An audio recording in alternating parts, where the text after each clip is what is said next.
శ్రీగురు చరిత్ర అధ్యాయం 45 బుధవారం పారాయణం. ఓం శ్రీ గణేశాయ నమః. ఓం శ్రీ సరస్వత్యే నమః. ఓం శ్రీ గురుభ్యో నమః.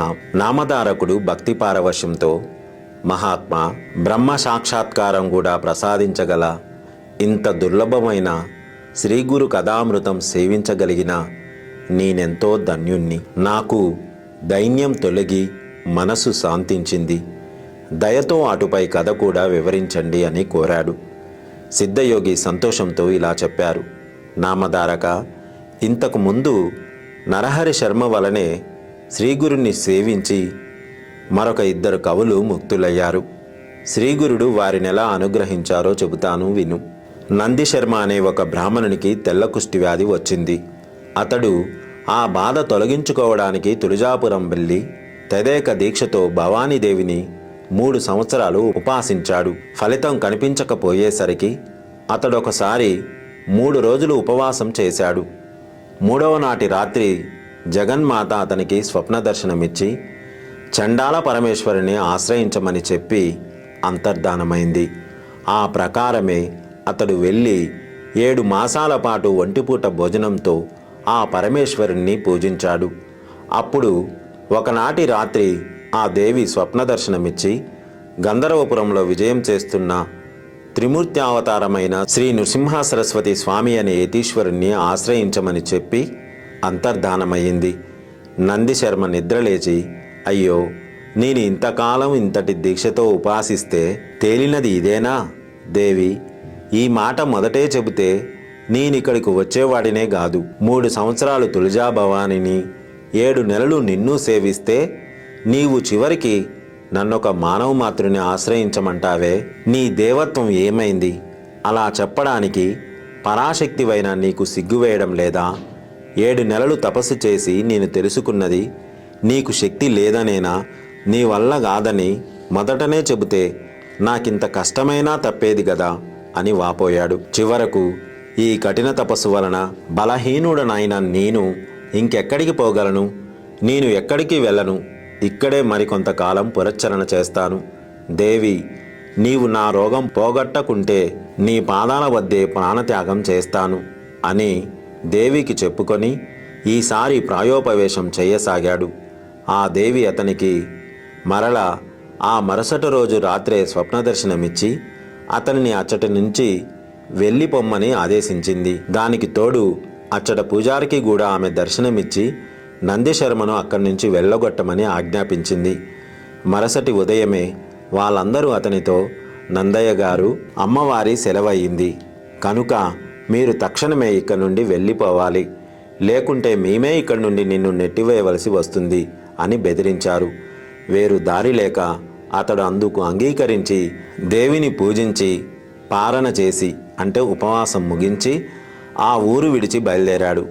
తనకు వ్రతభంగమైనందుకు ఉపవసిస్తూ ఒక శివరాత్రి నాటికి గానగాపురం చేరుకున్నాడు.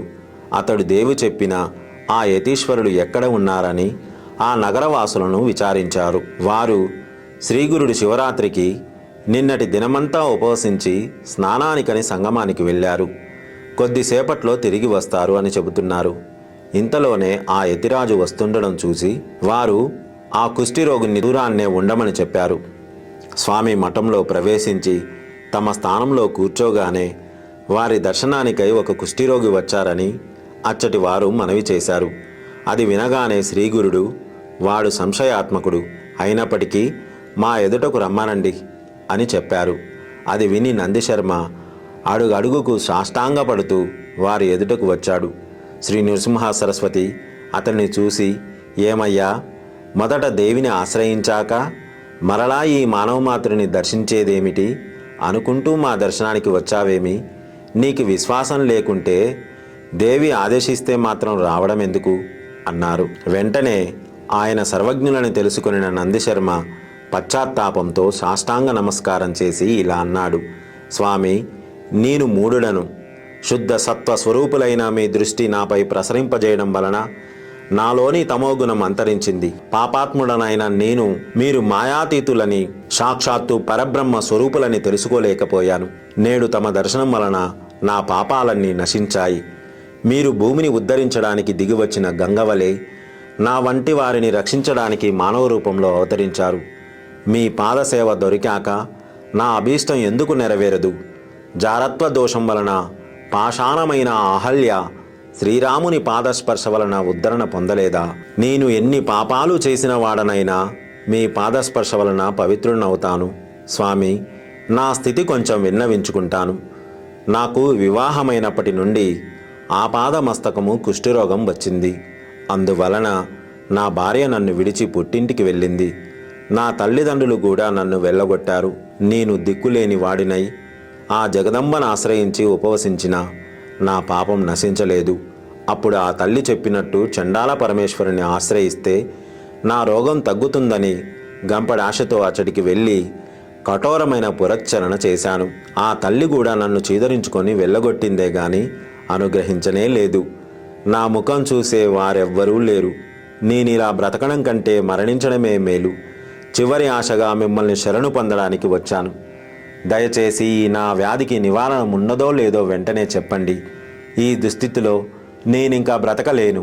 నివారణ ఉపాయం లేకుంటే మీ పాదాల వద్దనే నా ప్రాణాలు విడవాలని వచ్చాను. మీరే నాకు దిక్కు, ఆ పైన మీ దయ అని దీనాతి దీనంగా నందిశర్మ వేడుకున్నాడు. శ్రీగురుడు అతని పట్ల కృప చెంది సోమనాథుడనే ప్రియశిష్యుణ్ణి పిలిచి, నాయనా, నీవితనిని సంగమానికి తీసుకుపోయి సంకల్పం చెప్పించి అచ్చట షట్కూల తీర్థంలో స్నానం చేయించు. తర్వాత అచ్చటి అశ్వత్థ వృక్షానికి సేవ చేయించు. అప్పుడు ఇతడు కట్టుకున్న బట్టలు తగలబెట్టించి కొత్త వస్త్రాలు కట్టించి ఇక్కడకు తీసుకొనిరా అని ఆదేశించారు. ఆ ప్రకారమే నందిశర్మ స్నానానికి వెళ్ళి ఒక్కసారి ఆ నదిలో మునిగి పైకి లేవగానే అతని శరీరంలో ఆ రోగం ఎక్కడా లేకుండా పోయింది. తర్వాత అచ్చటి అశ్వత్థ వృక్షానికి ప్రదక్షిణం చేయగానే అతని శరీరం బంగారు ఛాయతో వెలిగిపోయింది. తర్వాత అతడు కొత్త వస్త్రాలు ధరించాక అతని పాత వస్త్రాలు మూట కట్టించి ఒకచోట తగలబెట్టించారు. అప్పుడు ఆ తగలబెట్టిన ప్రదేశమంతా చౌడుబారిపోయింది. అప్పుడు వారిద్దరూ మఠానికి తిరిగి వచ్చారు.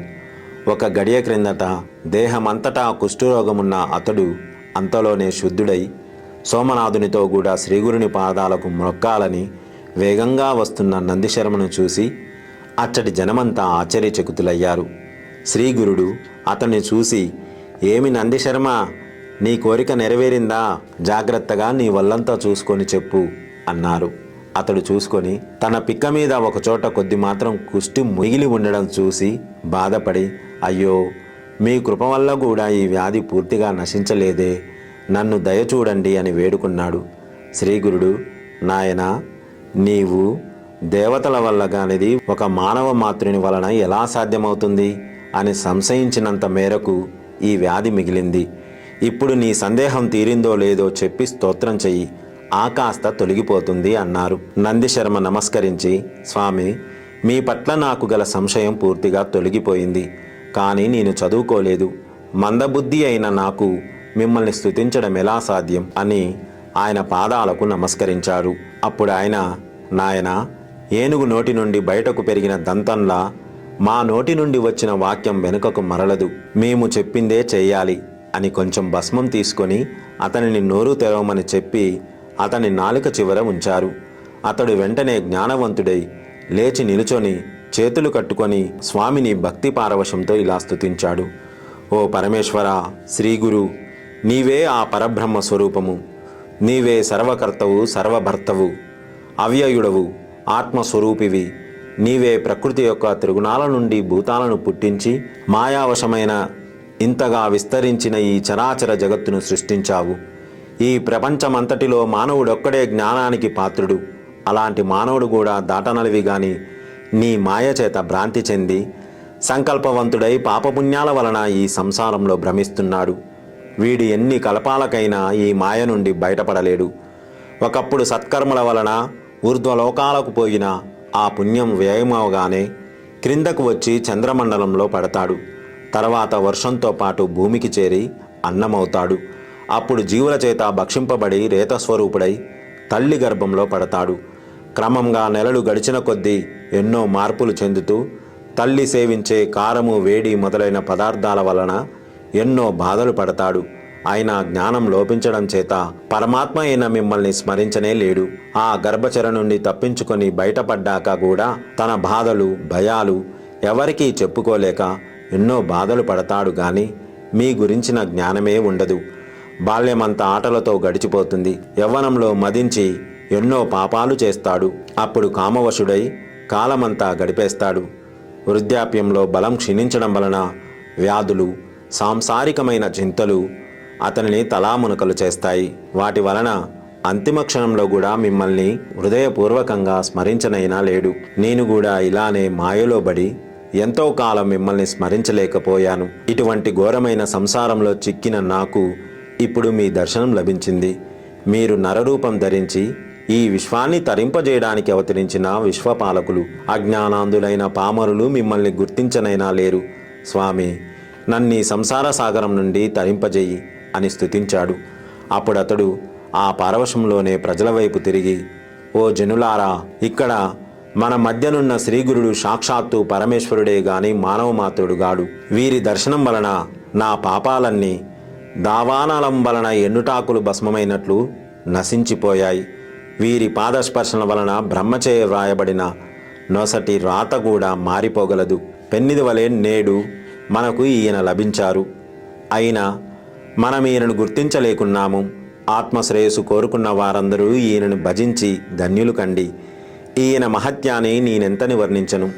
వాక్కుకు మనసుకు అతీతమైన ఈయన మహిమను వర్ణించబోయి వేదమే మూగబోయింది అని ఇక నోట మాట రాక ఆనంద బాష్పాలు కారుస్తూ నిల్చుండిపోయాడు. అతడు చేసిన స్తోత్రానికి సంతోషించిన శ్రీగురుడు అచటి వారితో, ఈ బ్రాహ్మణునికి కవీశ్వరుడు అని బిరుదిస్తున్నాము. నేటి నుండి అందరూ ఇతనిని కవీశ్వరుడనే పిలవండి అని చెప్పారు. ఇంతలో తన పారవశం నుండి తెప్పరిల్లిన నందిశర్మ తన శరీరం పరిశీలించుకున్నాడు.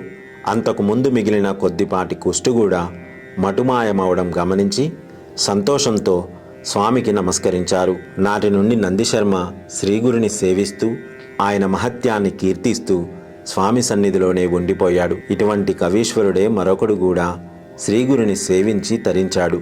ఓం శ్రీ దత్తాయ గురువే నమః. శ్రీ శ్రీపాద శ్రీవల్లభాయ నమః. శ్రీ నృసింహ సరస్వత్యై నమః. సర్వం శ్రీపాద శ్రీవల్లభ చరణారవిందార్పణమస్తు. స్వస్తి.